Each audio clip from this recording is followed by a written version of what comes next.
الله أكبر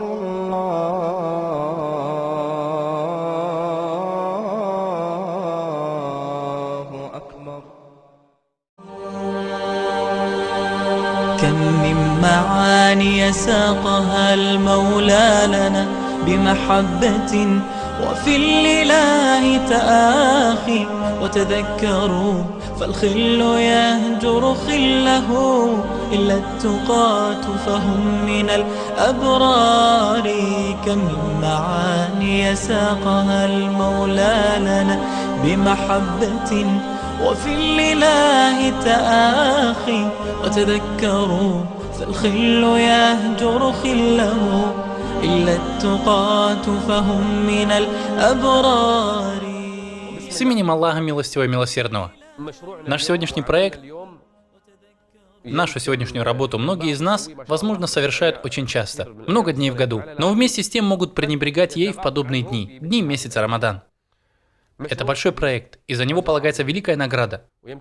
Возможно, у тебя уйдет на него меньше часа, зато наградой станут 2 горы благодеяний. Что же это за дело, за которое получается 2 большие горы благодеяний? Я думаю, вы уже поняли, о чем идет речь. Это похоронная молитва, джаназа намаз. Тому, кто сделает этот намаз за мертвого, Аллах предпишет награду размером с кират. А тому, кто будет следовать за похоронной процессией, пока человек не будет похоронен, Аллах также предпишет награду размером с кират. Люди спросили, что это за кират? И пророк, да благословит его Аллах и приветствует, ответил им: гора. Гора из благодеяний. И только за твой погребальный намаз. Хорошо. Если ты сделал намаз, а потом пошел и присутствовал до непосредственного захоронения, это будет 2-я гора. Ладно. Если ты пошел на кладбище и увидел, что там проходит 2 джаназа намаза, а не 1. Ты сделал оба эти джаназа намаза. Тебе будет предписано 1 гора или 2. Как сказал шейх Ибн Баз, да помилует его Аллах, 2 горы. Иногда бывает 6-7 джаназа намазов, 6-7 гор. И столько же, если ты останешься, пока покойников не захоронят. Это большая награда, братья, а не что-то незначительное. И было бы хорошо, если бы ты приучил своих подросших детей к тому, чтобы они шли вместе с тобой. Скажи им: сегодня мы будем делать джаназа намаз. Если у тебя не получилось сегодня, тогда завтра, до того, как выйдет наше следующее послание. То есть у тебя есть 24 часа. Необходимо, чтобы за эти сутки ты выкроил у себя время для джаназа намаза. В некоторых странах это очень простое дело. Человек может за 10 минут пойти и сделать джаназа намаз в такой-то мечети. Хорошо, что тебе мешает? Что тебя беспокоит? Это великая награда от Аллаха. Субханаллах. Ты знаешь, что тебе нужны будут те, кто помолится за тебя, когда ты умрешь?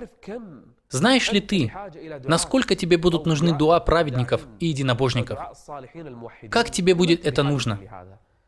Хорошо, кто находится в разрешении нужды своего брата, Аллах находится в разрешении его собственной нужды. Если этот покойник сейчас нуждается в тебе, Аллах сделает так, что когда ты умрешь, люди соберутся и сделают за тебя джаназа намаз. Сейчас ты получишь награду, и это благое дело еще вернется к тебе тогда, когда ты умрешь. Тот, кто привык делать джаназа намаз, не сможет потом расстаться с ним. Ибн Умар делал джаназа намаз и сразу уходил. Он не присутствовал при захоронении покойника, а занимался другими делами.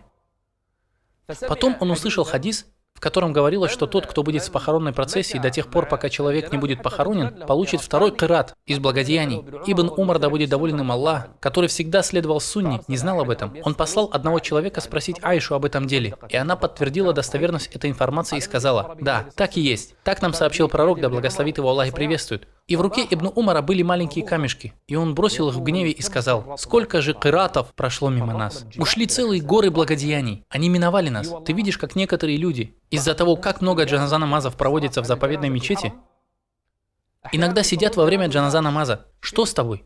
Тебе скучно? Ты устал получать благодеяния и зарабатывать награду? У тебя так много благодеяний, что тебе больше не требуется? В судный день тебе нужны будут хасанаты, которые бы перевесили бы чашу твоих весов. Итак, сегодняшний совет, если есть время. Если времени нет, тогда завтра, до начала следующей передачи. Не только ты один, возьми своих взрослых детей. Пусть они привыкают. Пусть они почувствуют, что такое заупокойный намаз. Если ты можешь, определи себе день в неделе или каждые несколько дней, чтобы идти на кладбище и делать намаз за мертвого. Так ты получишь большую награду от Всевышнего Аллаха.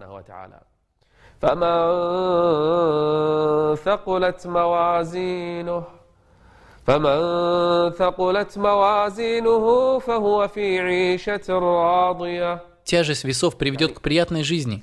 Пророк, да благословит его Аллах и приветствует, уделял особое внимание намазам за покойников. Даже когда Абдулла ибн Убей ибн Салюль, глава лицемеров, умер, ему сказали: «Как же ты молишься за него?» Пророк, да благословит его Аллах и приветствует, ответил: «Этот человек явно показывал то, что он мусульманин. Его дело у Аллаха. Да, он лицемер, но он помолился за него, и Аллах запретил ему это. А все это было из-за большого внимания пророка, да благословит его Аллах и приветствует, к заупокойной молитве. Он запретил ему молиться за лицемеров. Пророк, да благословит его Аллах и приветствует, также сделал джаназа намаз за Негуса, который был в Эфиопии. Также ему сообщили, что одна женщина, которая убирала мечеть, умерла ночью, и ее уже похоронили. Он спросил: «Почему вы не сказали мне?» Люди ответили: «Мы не хотели тебя будить». Тогда он пошел на ее могилу и помолился за нее. Он уделял большое внимание заупокойным намазам. Джаназа намаз – это право мусульманина на мусульманина, так остерегайся того, чтобы не выполнить это право. Подумай с сегодняшнего дня о том, чтобы навещать кладбище и молиться за покойников и получать за это награду. Да дарует Аллах мне и вам баракат в этих благих делах.